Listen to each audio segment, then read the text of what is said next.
Hello everyone, last వీడియోలో మీకు కాశీపట్నం కోసం అయితే చెప్పాను కదా. సో అక్కడ శివుని దేవాలయం అయితే ఒక రావి చెట్టు త్వరలో అయితే ఉంటుందని చెప్పేసి అన్నాను. ఎంత రావి చెట్టు హైట్ అయితే అయితే ఉందో అంత హైట్ కి దేవాలయం లోపల కన్స్ట్రక్షన్ ఉంటుందని కూడా చెప్పాను. చాలా చాలా బ్యూటిఫుల్ ప్లేస్ అండి అది. అంత చాలా బాగుంటుంది టెంపుల్, ఒకసారి విజిట్ చేయాల్సిన టెంపుల్. సో అలా శివుని దర్శనం చేసుకున్నాక బ్యాక్ అయితే వచ్చేస్తే ఒక 10 km అయితే మీరు ఫ్రంట్ కి అయితే వెళ్తే మీకు అమేజింగ్ వాటర్ ఫాల్ అయితే ఉంటుంది. చాలా చాలా బాగుంటుంది. అయితే ఆ వాటర్ ఫాల్ కి వెళ్ళడానికి మీరైతే కొంచెం అప్ అయితే ఎక్కాల్సి ఉంటుంది. సో 2-wheeler అండ్ కార్ ఏవైనా సరే ఎందులోనైనా ప్రిఫర్ చేసుకోవచ్చు. వే అయితే బాగానే ఉంటుంది.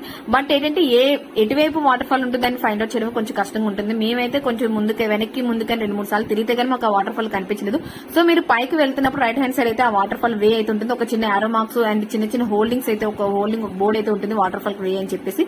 సో కాశీపట్నం వాటర్ ఫాల్ అని చెప్పి దారి అని చెప్పేసి. సో ఆ దాని ప్రకారం అయితే వెళ్ళాలి. మేమైతే ఏ విధంగా వెళ్ళాము అండ్ అక్కడ వాటర్ ఫాల్ ఏ విధంగా చూసామో, ఎక్కడ ఎంత టైం స్పెండ్ చేసామో నెక్స్ట్ వీడియో మీకు చెప్తాను. ప్లీజ్ మా ఛానల్ అయితే సబ్స్క్రైబ్ చేసుకొని లైక్ చేయండి, షేర్ చేయండి, కామెంట్ కూడా చేయండి.